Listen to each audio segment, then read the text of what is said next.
Bismillahirrahmanirrahim. Assalamualaikum warahmatullahi wabarakatuh. Alhamdulillahirabbil alamin. Puji syukur kita kepada Allah Subhanahu wa taala dan salawat kita kepada Nabi Muhammad sallallahu alaihi wasallam. Alhamdulillahirabbil alamin. Sebelumnya saya ucapkan selamat malam dan semoga kita selalu sehat selalu dan ceria untuk kita semuanya. Baik, sebelum kita memulai materi kita pada hari ini, terlebihnya saya perkenalkan nama. Sebelumnya perkenalkan, saya Febri Nurwanda Akbar atau biasa dipanggil dengan Bapak atau Bang Febri. Nah, biasa disapa dengan Bapak atau Bang Febri. Nah, baik. Sebelum kita memulai, alangkah baiknya kita membacakan doa belajar atau Bismillahirrahmanirrahim. Rabbi zidni ilma warzuqni fahman. Amin. Baik, sebelumnya ada yang tahu kita pada pertemuan hari ini kita akan belajar apa dan materi apa? Nah, baik. Materi kita pada hari ini akan belajar terkait yang namanya hukum, ini izhar. Izhar.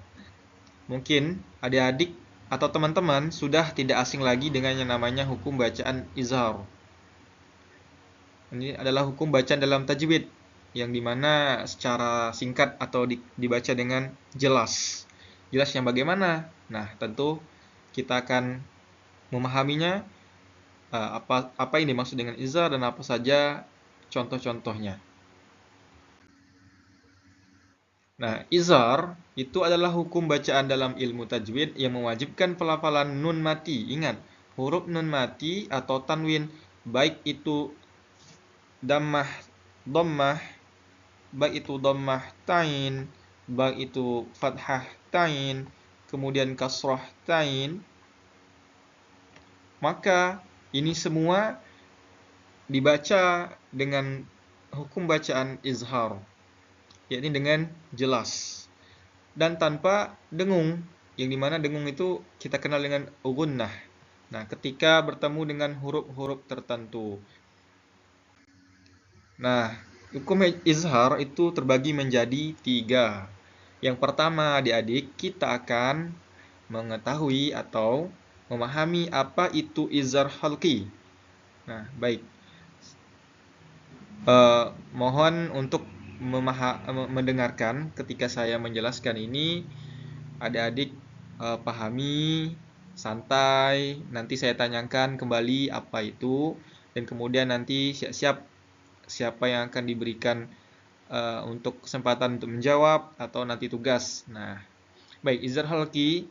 Yang pertama, itu izhar khalqi. Mengapa dibaca dengan jelas? Tentu ada sebabnya.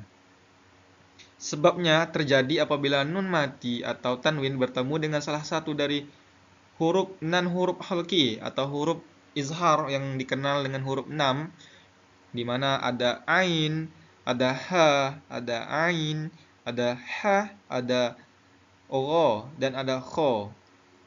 Nah, ini adalah huruf-huruf yang dimana merupakan huruf-huruf izhar khalqi.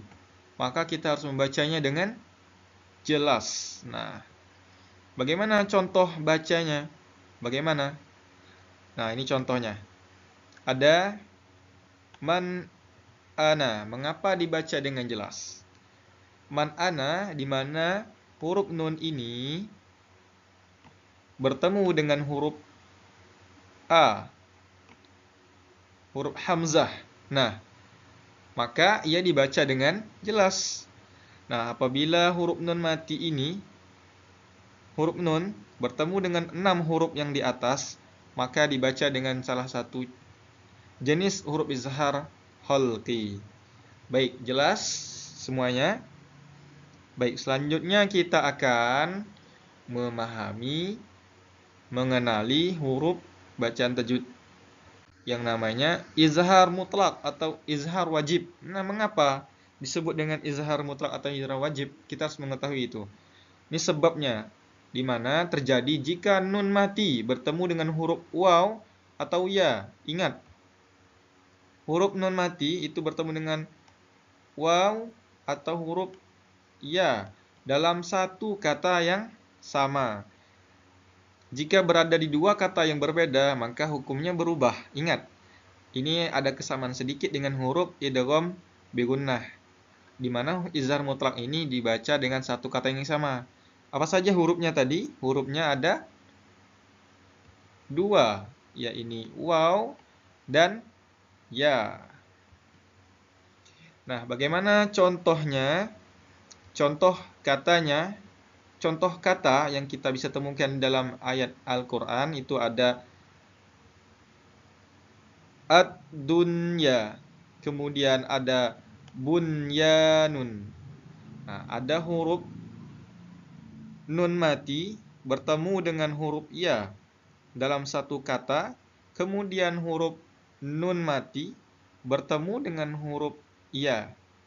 Maka ingat, salah satu kuncinya tadi huruf nun mati satu kata dengan huruf antara huruf waw dan huruf ya.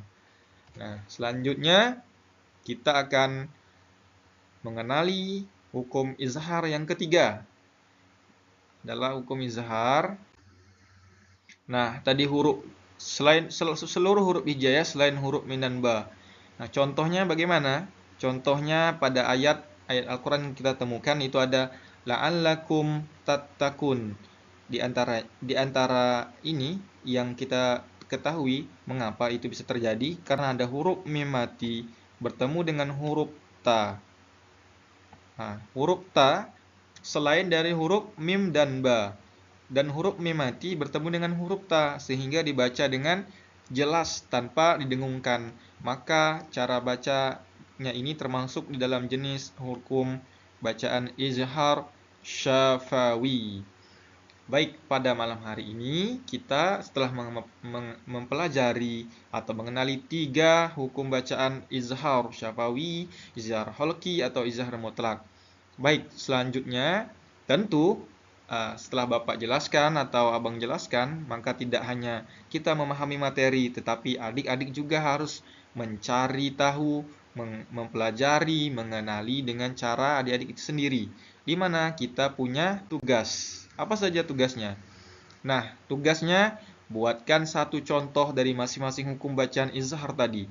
Baik satu hukum izhar halqi, izhar mutlak atau izhar wajib, kemudian izhar syafawi. Setiap contoh disertakan mengapa itu terjadi, apakah nun mati bertemu bertemu ain atau bertemu kho, kemudian atau nun mati dalam satu kata bertemu wa atau iya, dan yang ketiga atau mim mati bertemu selain mim dan ba tadi. Buatkan dengan jelas, kemudian temukan pada ayat-ayat Al-Quran, dan seluruh dari juz 1 atau juz 30 adik-adik bisa cari tahu contoh hukum bacaan izhar yang kita pelajari pada malam hari ini. Baik, mungkin ini saja yang bisa Abang jelaskan. Terlebih dan terkurangnya nanti kita akan belajar lagi, atau yang ingin bertanya, atau yang ingin sharing, atau yang ingin diskusi, maka kita sangat terbuka untuk hal itu. Baik, mungkin demikian yang bisa Kakak sampaikan atau Abang sampaikan. Demikian saya akhiri dengan billahi taufik wal hidayah. Wassalamualaikum warahmatullahi wabarakatuh. Subhanakallahumma wa bihamdika asyhadu an la ilaha illa anta astaghfiruka wa atubu ilaik.